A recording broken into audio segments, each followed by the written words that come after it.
Bismillahirrahmanirrahim. Assalamualaikum warahmatullahi wabarakatuh. Teman-teman, video ini saya mau sharing pemikiran saya tentang supplier atau distributor yang jualan di Shopee juga. Ini dropshipper saya katakan tidak akan bertahan ya dalam jangka panjang. Karena ya itu supplier atau distributor pada turun gunung juga jualan di Shopee dan itu sudah banyak kasus terjadi. Saya nggak jago dropship, cuman ini makanya saya kasih tahu, saya kasih share analisis saya tentang kasus yang sering terjadi ini. Oke, kita mulai langsung. Jadi dropshipper itu bisa dikatakan namanya middleman, bahasa kerennya ya, atau distributor. Jadi distributor ke satu, kedua, di atasnya kan ada distributor lagi, itu namanya dropshipper. Lalu atau bisa disebut juga maklar atau calo. Nah, paling sederhananya disebutnya calo. Ini semua akan hilang dalam jangka panjang ya, akan hilang oleh namanya teknologi. Dihajar habis oleh teknologi, sudah banyak kasusnya, nanti akan saya jabarkan. Dan dalam jangka waktu ya mungkin menurut saya 10-20 tahun lagi mungkin ini udah hampir nyaris gak ada ya middleman ini mungkin. Oke, karena kaitannya sama politik lah dan lain sebagainya. Oke, kita lanjut. Jadi dulu middleman itu memang sesuatu lah dalam dunia bisnis ya, kayak Apple Store. Apple Store, jadi dulu zamannya tahun berapa ya Apple tuh pertama bikin Apple Store, mungkin 2000 ke bawah deh. Itu brand-brand besar itu nggak pernah jualan langsung, makanya ketika Apple bikin Apple Store itu disebut inovasi. Jadi selain interiornya, selain experience-nya itu inovasi juga, tapi dia bikin Apple Store itu juga inovasi karena langsung direct ke customer. B2C. Kala itu ada Microsoft, IBM, terus apa lagi ya? Ya itulah, dua itulah setidaknya. Microsoft, IBM nggak punya IBM Store atau Microsoft Store. Jadi dia mencari namanya retailer untuk menjual produk-produknya. Makanya di Apple Store itu disebut inovasi. Lalu ada Astra. Astra semua pada tahu ya. Dulu kan awalnya Astra juga kan middleman. Ini sukses besar dulu. Sekarang masih sukses karena bagusnya Astra bikin perusahaan yang sustain ya. Jadi kalau dulu membuat ini sukses karena dulu kan dia Astra tuh berawal dari Toyota ya, jualin Toyota di Indonesia. Sekarang jadi ada Astra Hyundai, Astra apalagi macam-macam. Itu dulu dari middleman dan sukses. Ini dulu.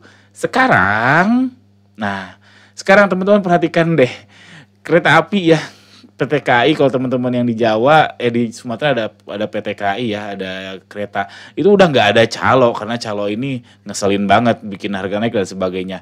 Lalu perhatikan brand besar juga sekarang buka toko di Shopee.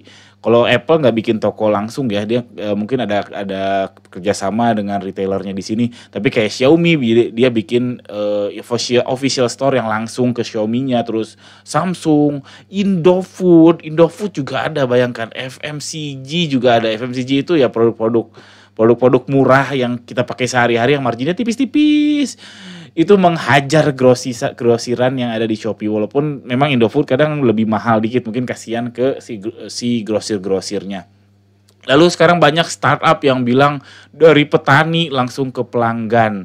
Ini namanya kan menghapus middleman, karena memang middleman itu secara umum adalah membuat harga jadi lebih mahal secara umum. Lalu ada LPSE, ini udah lama sebetulnya, saya nggak bilang praktek di lapangannya ya, cuman semangat LPSE itu kan menghapus calo, menghapus maklar proyek.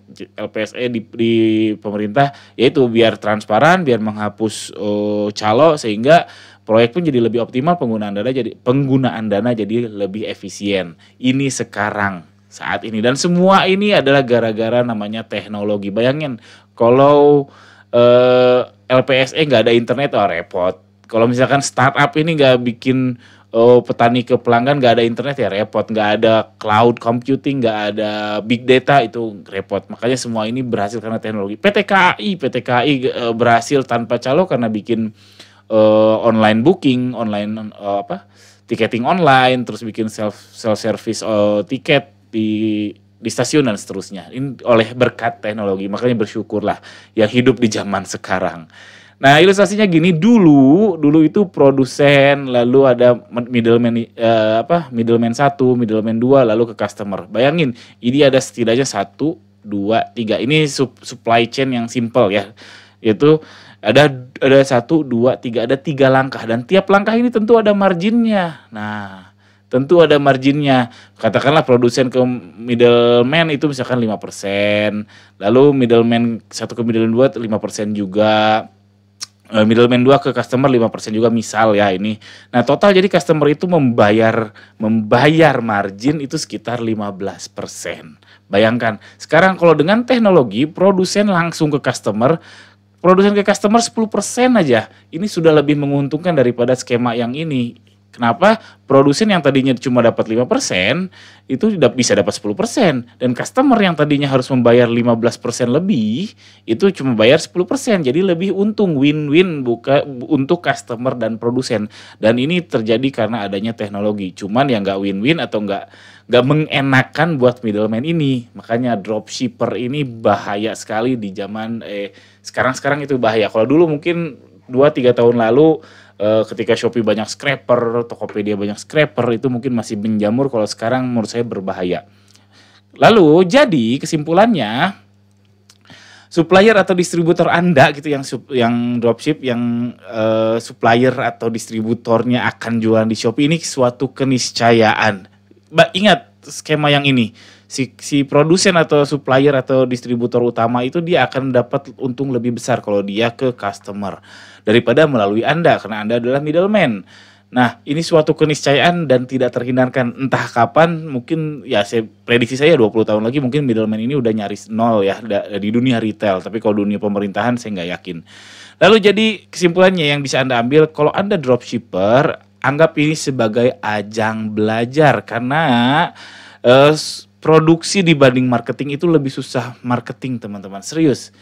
Apalagi fashion ya, fashion itu produksinya gampang banget, semua bahan baku ada, apalagi yang di kota besar ya, penjahit itu banyak, itu makanya kalau dropship belajar marketing, belajar jualan. Nanti kalau jualannya udah laku, coba berpikir untuk produksi sendiri, itu yang fashion. Kalau yang gak fashion gimana? Kalau yang kalau yang barang-barang impor gimana? Ya udah naik level, yang tadinya distributor kedua atau ngambil dari distributor pertama ya naik jadi nomor 1 dan seterusnya. Alias naik level dari supply chain sederhana ini. Oke, jadi itu aja. Mudah-mudahan teman-teman nangkep ide besarnya bahwa yang dropshipper itu tidak akan bertahan lama. Berpikirlah untuk diversifikasi bisnis, ya setidaknya untuk produksi atau naik level ke distributor yang levelnya lebih tinggi, lebih dekat ke supplier, ke produsen. Oke, sekian, jangan lupa subscribe. Pertanyaan tuliskan di kolom komentar di bawah. Assalamualaikum warahmatullahi wabarakatuh.